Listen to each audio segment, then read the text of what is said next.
வணக்கம், என் பேர் பழனிசாமி. பிரிஸ்பன் நகரத்திலிருந்து வசிச்சுட்டு இருக்கிறேன். ஆஸ்திரேலியாவில் பிரிஸ்பன் நகரத்தில். வணக்கம், என் பேர் திருவேந்திரம் ஆறுமுகம். சிட்னியில் வசிக்கிறேன். சில நேரங்களில் எஸ்பிஎஸ் மூலமாக நேர்களோட தொடர்பில் இருந்திருக்கேன். நாங்கள் 2 பேர் நண்பர்கள். அவர் சொன்னது மாதிரி கிட்டத்தட்ட 20 ஆண்டுகளாக போகுது. ஆஸ்திரேலியாவில் இங்கே பல்வேறு காரணங்களால் சூழ்நிலையினால் நம்ம இங்கே குடியேறிருக்கிறோம். ஆனாலும் ஏதாவது நம்ம சமுதாயத்துக்கு ஒரு பிரயோசனமான விஷயங்களை பேசலாமான்னு நினைச்சேன். என்ன நினைக்கிறீங்க? நிச்சயமா பழனி, ஒரு நல்ல முன்னெடுப்பு. நம்ம ஒரு சரளமாக சில விஷயங்களை நிறைய நேரங்கள் பேசுகிறோம். அது ஒரு பதிவு செய்து அனைவரும் அது பகிர்ந்துக்கிற மாதிரி ஒரு முயற்சி இது. நல்லது. இந்த முயற்சியில இப்ப நம்ம 2 பேர் பேசுறதுனால நம்ம 2 பேரும் பார்த்தீங்கன்னா நிறைய சமூக பணிகள்ல, அரசியல் பணிகள், காமனா சொல்ல போனா இந்த 2 விஷயத்துல நம்ம நிறைய பயணிச்சிருக்கோம். அதனால நம்ம அனுபவங்களை எல்லாரோடையும் பகிர்ந்துக்கிறது நல்ல வாய்ப்பு. நல்லது. இப்ப நம்மளை பத்தி ஒரு சிறு அறிமுகம் பண்ணிக்கிறோம். ஏன்னா நிறைய பேருக்கு தெரியும், தெரியாமலும் இருப்பாங்க. தெரியாமல் பார்க்குறவங்களுக்காகவும் சேர்ந்து தான் ஒரு பயனுள்ளதாக இருக்கும்னு நினைக்கிறேன். என் பேர் பழனிசாமி. தமிழ்நாட்டில் மதுரைக்கு பக்கத்தில் உசிலம்பட்டின்னு ஒரு கிராமம், ஒரு நகரம் இருக்குது. அதுக்கு பக்கத்தில் புதுக்கோட்டைன்னு ஒரு கிராமம். அங்கே பிறந்து ஒரு விவசாய குடும்பத்திலேருந்து வளர்ந்து வந்திருக்கிறேன். எனக்கு குடும்பம், என் மனைவி, 3 பிள்ளைங்கள் இருக்காங்க. 2 பொம்பளை பிள்ளைங்க, ஒரு பையன் இருக்கிறாங்க. அவங்கெல்லாம் யூனிவர்சிட்டியில் படிக்கிறாங்க. என்னுடைய வேலை என்னன்னா சோஷியல் ஒர்க்கர். அதுதான் என்னுடைய ப்ரொஃபஷனல் சோஷியல் ஒர்க்கர். நிறைய பேர் கேட்பாங்க, என்னங்க நீங்கள் சம்பளம் இல்லாமல் எப்படிங்க சமாளிப்பீங்கன்னு சொல்லுவாங்க. அது சம்பளம் இல்லாமல் இல்லை, ப்ரொஃபஷனல் சோஷியல் ஒர்க்கர் அப்படின்னா நல்ல வருமானம் உண்டு, அளவாத்தான் இருக்கும். அதே மாதிரி நான் ஆஸ்திரேலியாவில் லெக்சரராகவும் இருக்கிறேன். நான் ரொம்ப வருஷங்களாக மக்களுக்கு என்னால் முடிஞ்ச பணிகளை செஞ்சிட்டு இருந்தேன். பின்னாடி நான் என்ன நினச்சேன்னா, நம்ம மட்டும் செஞ்சால் நல்லா இருக்குமா, நம்மளை போல மற்றவர்களை உருவாக்க வேணுங்கிறதுக்காகத்தான் நான் இந்த மாதிரி லெக்சரர் வேலையும் பண்ணுறேன். Teaching, bachelor of social work. இது என்னுடைய சிறிய அறிமுகம். நல்ல பழனி, நான் பேர் சொன்னேன். நான் மதுரையிலிருந்து சென்னைக்கு குடிபெயர்ந்த ஒரு பெற்றோர்களுக்கு பிறந்த பிள்ளை. சென்னையில் தான் பிறந்தேன், சென்னையில் தான் படித்தேன். படித்து முடிச்சுட்டு சிங்கப்பூரில் சில காலம் பணிபுரிஞ்சுட்டு நான் ஆஸ்திரேலியாவுக்கு குடிபெயர்ந்து வந்தேன். நானும் என் மனைவியும். இங்கே 2 பிள்ளைகள் பிறந்தாங்க. பெண் இப்போது கல்லூரிக்கு போயிட்டு இருக்கா, பையன் மேல்நிலை பள்ளியில் படிச்சுட்டு இருக்கான். அதுக்கு மேலே இங்கே வேலை அப்படின்னு பார்த்தா நான் மெக்கானிக்கல் இன்ஜினியரிங் முடிச்சுட்டு வந்தவன். அதனால மேனுஃபேக்சரிங் செக்டார்ஸில் இப்போ ஃபார்மசூட்டிக்கல் மருந்து தயாரிக்கிற கம்பெனியில் ஒரு ஐடி தொழில்நுட்ப வேலையில் இருக்கேன் நான். அது என்னோட முழு நேர வேலை. அழகாக சொன்னீங்க. அவருடைய தொழிலையும் கொஞ்சம் எக்ஸ்பேண்ட் பண்ணி சொன்னார். அது மாதிரி தான் எனக்கும் தமிழ்நாட்டில் மதுரை காமராஜர் யூனிவர்சிட்டியில் இது எம்எஸ்சி முடிச்சுட்டு BSc in rural development Usilampatti Thevar கல்லூரியில் படிச்சுட்டு நார்த் இந்தியாவில் குஜராத்தில் எம்ஃபில் படித்தேன். இந்த மாதிரி எங்களுக்குன்னு ஒரு பின்னணி இருக்குது. ஒரு விஷயத்த சொன்னார் திரு, மதுரை பின்னணி கொண்டவங்க நாங்கள்லாம் மதுரைக்காரங்க, பாசக்கார பயவில்லைங்க. அது எப்பயுமே சொன்னால் அதில் ஒரு சுவை இருக்கும். நிச்சயமா பாசத்துக்கும் மரியாதைக்கும் பேர் போன. ஆமாம். இப்போ இன்னைக்கு என்ன பேசலாம்னு நீங்கள் நினைக்கிறீங்க? ஏன்னா மக்களுக்கு தேவையான பல விஷயங்கள் இருக்கு. ஒன்று அரசியல், இன்னொன்று கல்வி, இந்த ஊருக்கு குடிபெயர்ந்து வர்றது, இப்படி எத்தனையோ விஷயங்கள் இருக்கு. நீங்க என்ன நினைக்கிறீங்க? என்னத்தை பத்தி பேசலாம்? பழனி, நான் என்ன யோசிக்கிறேன்னா, நமக்கு பொதுவான 2 விஷயங்கள் இருக்கு. முன்னாடி சொன்ன மாதிரி சமூகத்துக்கு பணி செய்யறது, இன்னொன்னு அரசியல்ல பணி செய்யறது. நம்ம இன்னைக்கு கொஞ்சம் நம்ம அரசியல் அனுபவத்தையும் ஏன் அரசியல் அப்படிங்கிறதையும் நம்ம கொஞ்சம் பேசின ஒரு ஆர்வமா இருக்கும்னு நினைக்கிறேன். நீங்க என்ன நினைக்கிறீங்க? ரொம்ப பொருத்தமா இருக்கும்.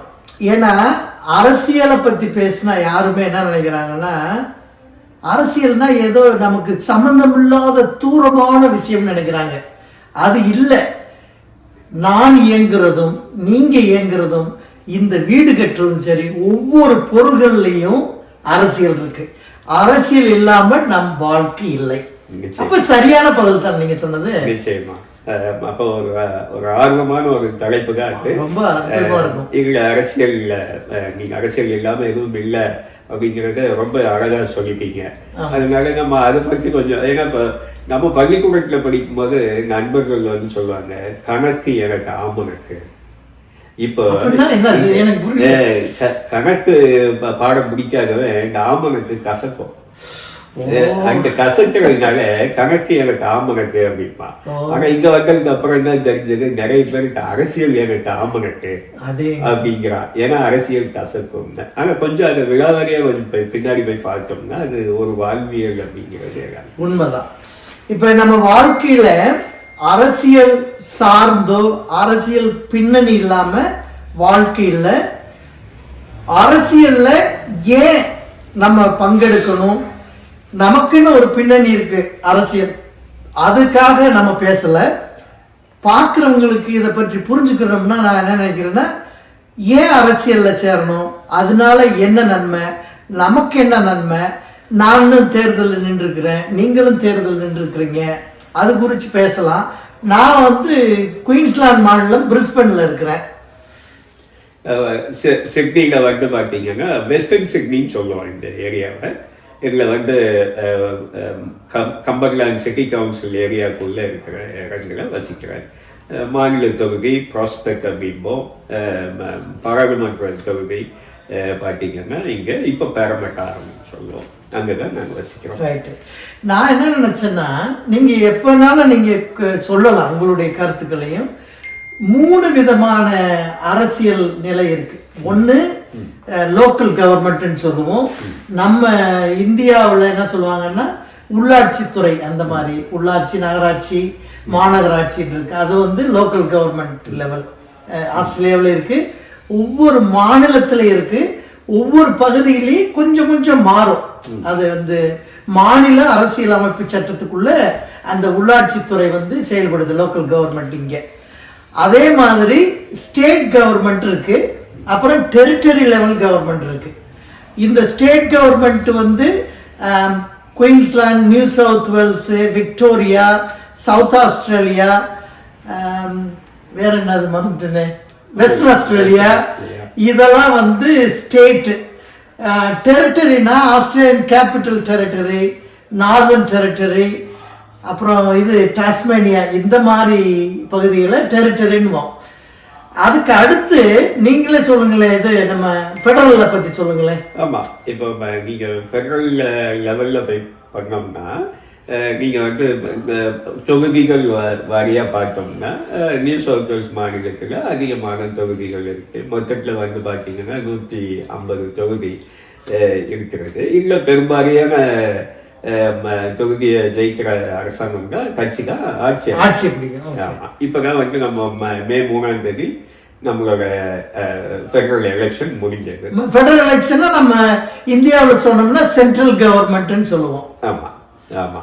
இந்த தேர்தல் இதுல பார்த்து இப்ப அரசியல் பங்களிப்பு பொதுவாக இந்த குடிபெயர்ந்த சமூகத்துக்கு இடையில இந்த அரசியல் பங்களிப்பு பார்த்தீங்கன்னா வரும்போது எல்லாருமே எக்கனாமிக் மைக்ரேட்ஸ் ஆகும். நல்ல ஒரு வேலையை தேடி ஒரு நல்ல ஒரு நிலையை தேடி வரும்.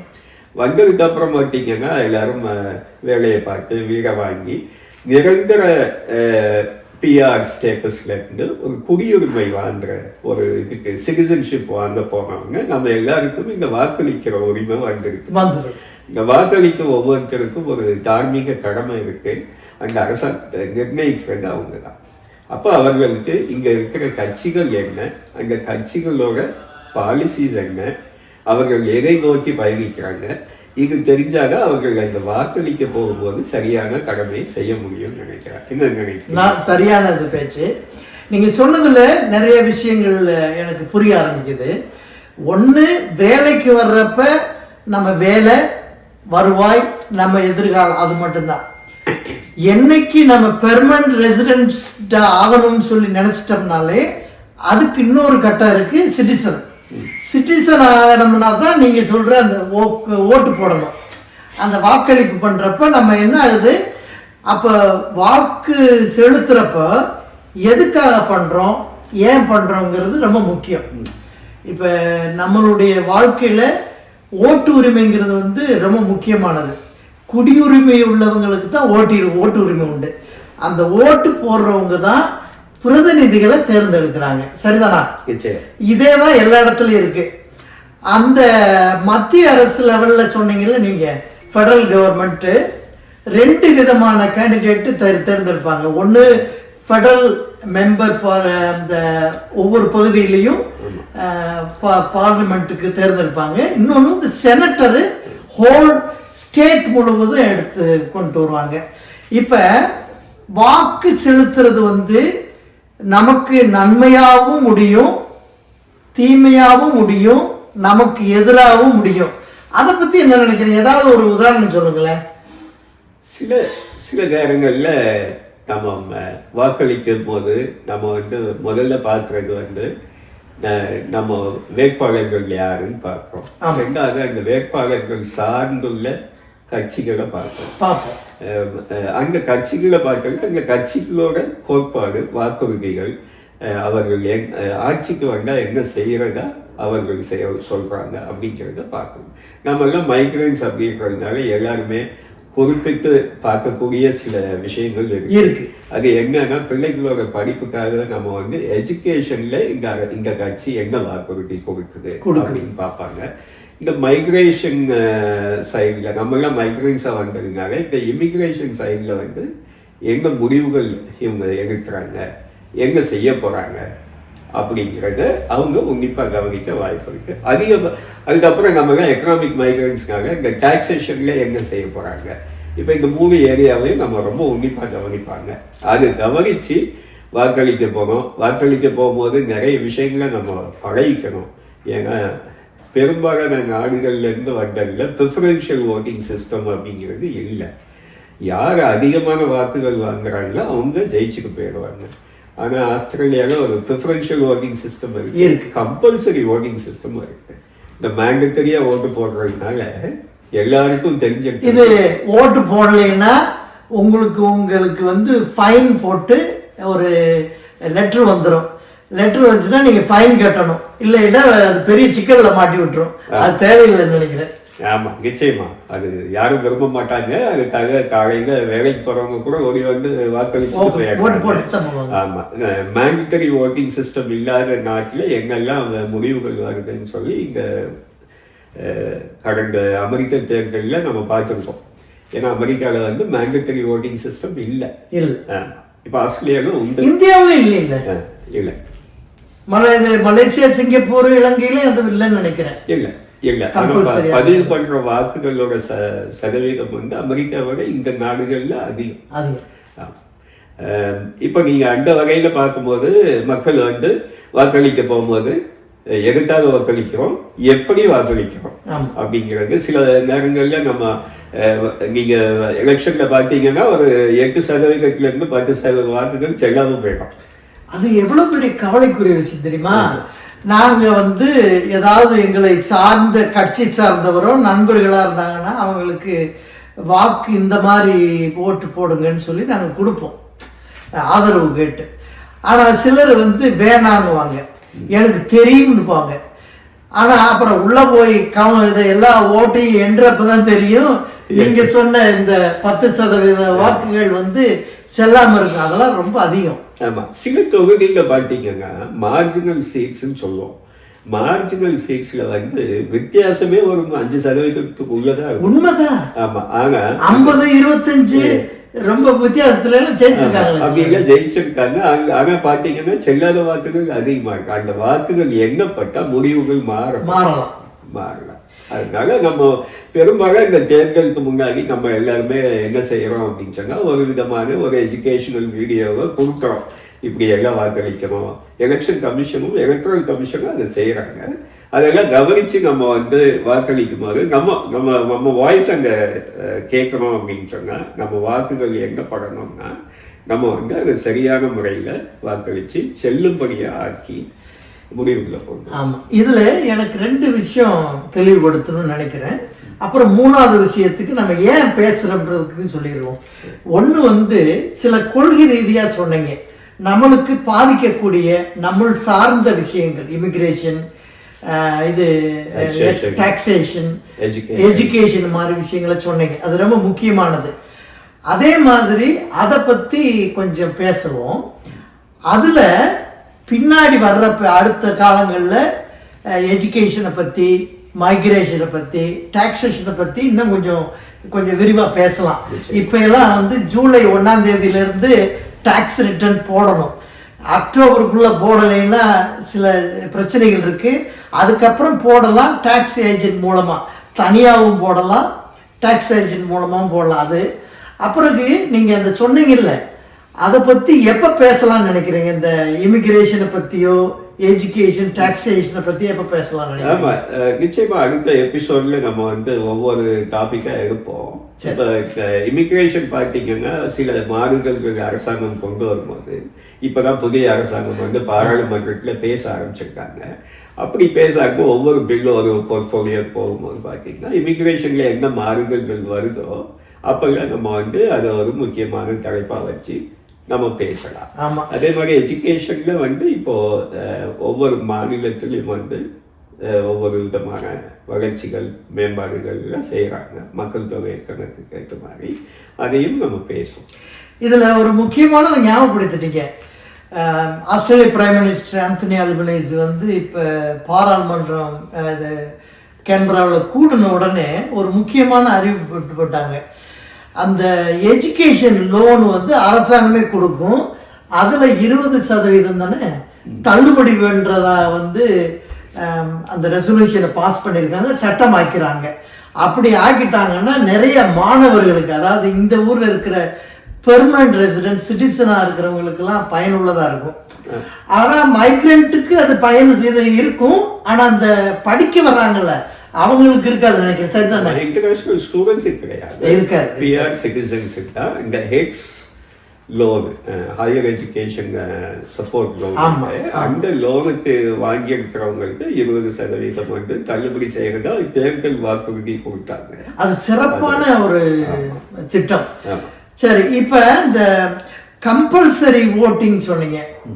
மேண்டேட்டரி ஓட்டிங்கிறது என்னன்னா சொன்னார் அருமையா, நீங்கள் எல்லாருமே வாக்கு செலுத்துகிற தகுதி உள்ளவங்கள், பதிவு பெற்றவங்கள்லாம் நம்ம வந்து வாக்கு போடணும். அப்படி போடலைன்னா பெனால்ட்டி உண்டு. அதே மாதிரி இந்த ப்ரிஃபரன்ஷியல் ஓட்டிங் சொல்கிறோம்ல, உங்களுக்கு இப்போ நியூ சவுத் வேல்ஸில் இருக்குங்க, உங்களுக்கு சில சின்ன சின்ன நடைமுறை இருக்கும். இப்போ நமக்கு இருக்குது, கவுன்சிலில் ஒரு சிஸ்டம் இருக்குது, ஸ்டேட்டில் ஒரு சிஸ்டம் இருக்குது, டெரிட்டரியில். அதே மாதிரி ஃபெடரல் வந்து எல்லா மாநிலத்திலையும் ஆஸ்திரேலியா வைடு ஒரே மாதிரி இருக்கும். அதை பற்றி கொஞ்சம் சொல்லுங்களேன். ஆமாம், இப்போ நம்ம கவுன்சிலில் இருந்து சொல்லுவோமே, ஏன்னா கவுன்சிலில் நான் போகிற முறை போட்டிக்கிறதுனால இன்னும் கொஞ்சம் வந்து வேட்பாளர் சைடில் இருந்து என்ன தெரியுமோ அதுவும் தெரியும். இப்போ இங்கே வந்து நியூ சவுத் வேல்ஸில் உள்ள கவுன்சில்ஸ்க்கு எலெக்ஷன், லோக்கல் கவர்மெண்ட் எலெக்ஷன் அப்படின்னு சொல்லுவோம் இல்லையா, அங்கே கவுன்சில் எலெக்ஷன் நடக்கும்போது ஒவ்வொரு கட்சியும் 3 வேட்பாளர்களை நிறுத்துவாங்க. ஏன் 3 வேட்பாளர்கள்? ஒவ்வொரு வார்டுக்கும் 3 வேட்பாளர்களை நிறுத்துவாங்க. நிறுத்தும் போது பார்த்தீங்கன்னா அந்த அரசு கட்சி வந்து 25% வாக்குகள் எடுக்கும்போது அந்த வேட்பாளர் வரிசையில் நம்பர் 1ல இருக்கிறவங்க வந்து தேர்ந்தெடுக்கப்படுவாங்க. இந்த கட்சி ஒரு 50% வாக்கு வாங்கினா இந்த 1-2 உள்ளவங்க தேர்ந்தெடுக்கப்படுவாங்க. 75% மேல வாக்குகள் அந்த கட்சி வாங்குச்சுன்னா இந்த 3 பேருமே ஒரே கட்சியை சேர்ந்தவங்களே இருப்பாங்க. ஆனா சில நேரம் நடந்துருது இல்ல, அது சில இடங்கள்ல அதுவும் இருக்கு. அப்படி இருக்கும்போது பாத்தீங்கன்னா எனக்கு ஆரம்பத்துல என்ன இந்த மாதிரி ஒரு வார்டுக்கு வந்து பாத்தீங்கன்னா எல்லா கட்சியில இருந்தும் சில நேரங்கள்ல கவுன்சிலர்ஸ் இருப்பாங்க. இப்ப நான் இருக்கிற வார்டுல வந்து பாத்தீங்கன்னா ஒரு லேபர் கவுன்சிலர், ஒரு லிபரல் கவுன்சிலர், ஒரு கிரீன்ஸ் கவுன்சிலர். ஸோ 3 கட்சிகள் எதுக்காக அப்படின்னா இந்த சார்பின்மை இல்லாமல் அவர்கள் செயல்படுறதுக்காக வந்து இந்த முறை வந்து பயன்படுத்தப்பட்டிருக்கு. இதில் வந்து நல்ல ஒரு முறையாகவும் தெரியுது. ஆனால் இதில் ஒரு சில மாறுபட்ட ப்ராக்டிஸ் இருக்குது. ஒவ்வொரு ஸ்டேட்டுக்கும் அதாவது ஊருக்கு ஒரு பாதைன்னு சொல்கிறோம்ல, எல்லா ஊருக்கும் வெவ்வேறு விதமான பாதை இருக்கும். அது மாதிரி பிரிஸ்பன் சிட்டி கவுன்சிலில் வந்து எப்படின்னா அதை மட்டும்தான் கட்சி சார்ந்த வேட்பாளர்கள் நிற்கணும். அங்கே ஒவ்வொரு தொகுதியிலையும் இப்போ நான் இருக்கிறது வந்து ஃபாரஸ்ட் லேக்குன்ற ஒரு வார்டு, அதில் வந்து ஒரு ஆள் தான் தேர்ந்தெடுக்கப்பட முடியும். இப்போ இவங்க சொன்னார் 3 பேர் வரைக்கும், இது வந்து ஒரே ஆள் தான் தேர்ந்தெடுக்கப்படுவாங்க. அது யாருக்கு அதிகமாக ப்ரிஃபரன்ஸ், இது முதல்ல பிரைமரி ஓட்டுன்னு சொல்லுவோம், அப்புறம் ப்ரிஃபரன்ஷியல் ஓட்டு, அதை பற்றி கொஞ்சம் சொல்லுவோம். அப்புறம் அந்த யார் அதிகமாக வாங்குறாங்களோ அவங்க வெற்றி பெற்றவர்களாக அறிவிக்கிறாங்க. ஆனால் பக்கத்தில் இப்ஸ்விச் சிட்டி கவுன்சில் என்ன பண்ணுறாங்கன்னா ஒவ்வொரு வார்டுக்கும் அதுக்கு வந்து 2 கவுன்சிலராக தேர்ந்தெடுக்கிறாங்க. சில பகுதியில் மொத்தமாகவே ஒரு 15 சீட் இருக்குன்னா 20-30 பேர் நிற்பாங்க. அந்த 15 பேர் யார் வர்றாங்களோ அப்படிலாம் தேர்ந்தெடுக்கிறாங்க. இது கொஞ்சம் இதுக்கு பேர் தான் ஊருக்கு ஒரு வழி இருக்குன்னு சொல்றது மாதிரி இருக்கு. ஆமா, இப்போ லோக்கல் கவர்மெண்ட் எலெக்ஷன் வந்து manage by state government.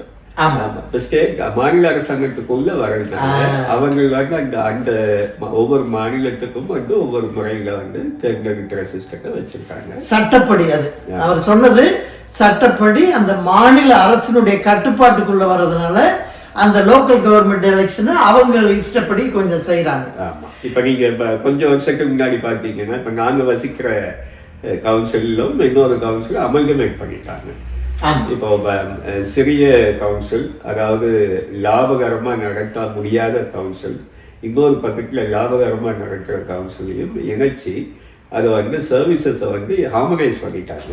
Harmonise பண்றதுல வந்து சில ப்ரோஸ் இருக்கு, கான்ஸ் இருக்கு, சில டிஸ்அட்வான்டேஜும் இருக்கு. அது மாதிரி ஆனா அந்த வகையில பார்க்கும்போது இங்க 3 லேயர் ஆஃப் அரசாங்கமும் வந்து பாத்தீங்கன்னா ரொம்ப கட்டுப்பாடா local government, state government and federal government வந்து ரொம்ப அழகா மக்கள் எல்லாரும் வந்து அதை புரிஞ்சுக்கிட்டு எங்க இப்போ ஒரு பிரச்சனை நமக்கு வருது, ஒரு பிரச்சனையை நம்ம சந்திக்கிறோம் அப்படின்னா மக்களுக்கு வந்து இந்த பிரச்சனை வந்து எங்க அரசாங்கத்தால தீர்த்து வைக்க முடியும், அந்த அரசாங்கத்தோட பிரதிநிதி யாரு அப்படிங்கிறத பார்த்து நம்ம அதை அப்ரோச் பண்ண வேண்டிய ஒரு நேரம் அது.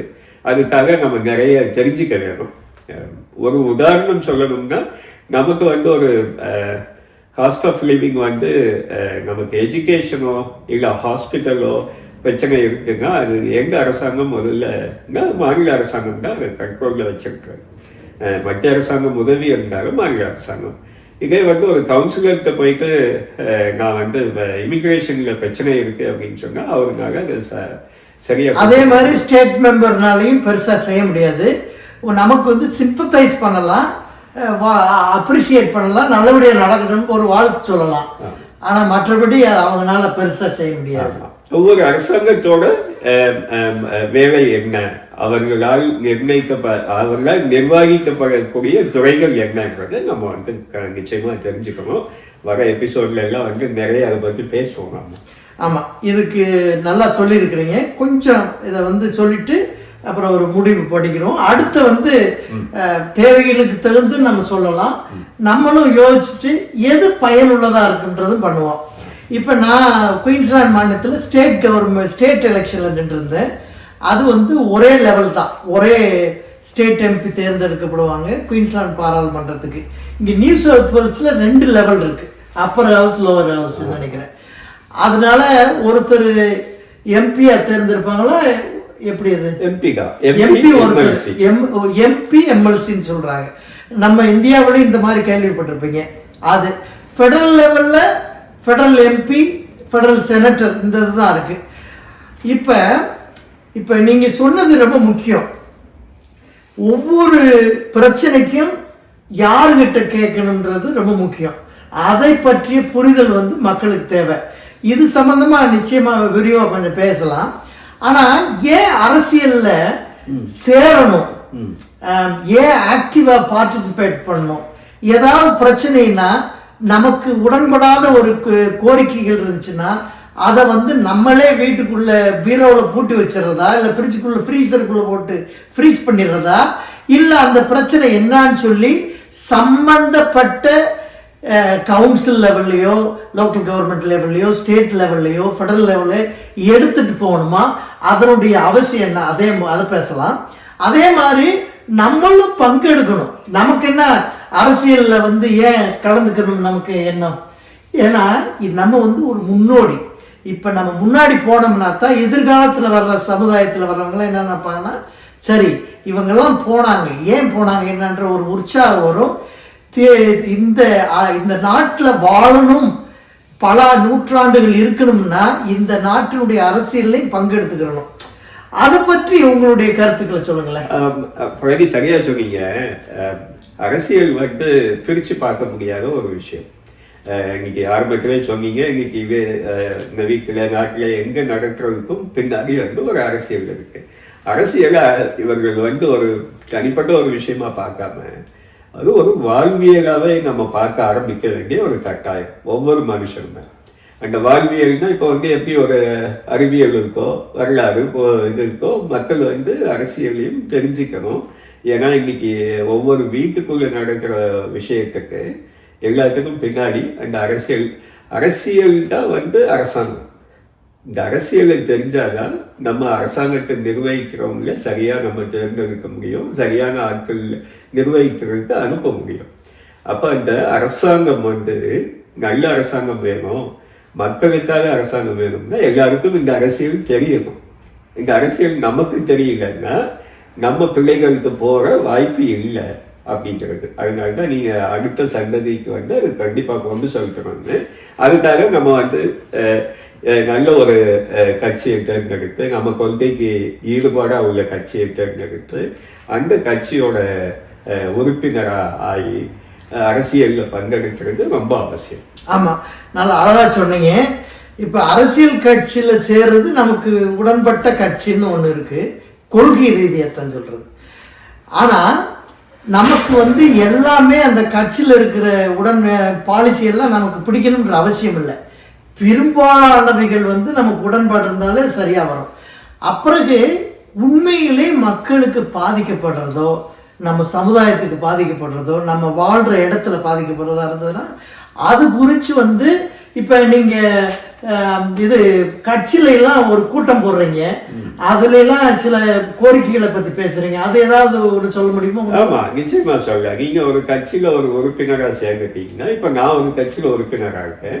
இப்ப இந்த கட்சியில வந்து ஒவ்வொரு ஏரியாவுக்கும் வந்து சில கூட்டங்கள் நடக்கும், மாசம் ஒரு முறை. இந்த மாதம் ஒரு முறை நடக்கும்போது இந்த உறுப்பினர்கள் எல்லாம், மெம்பர்ஸ் எல்லாம் அந்த கூட்டத்திலே இருப்பாங்க.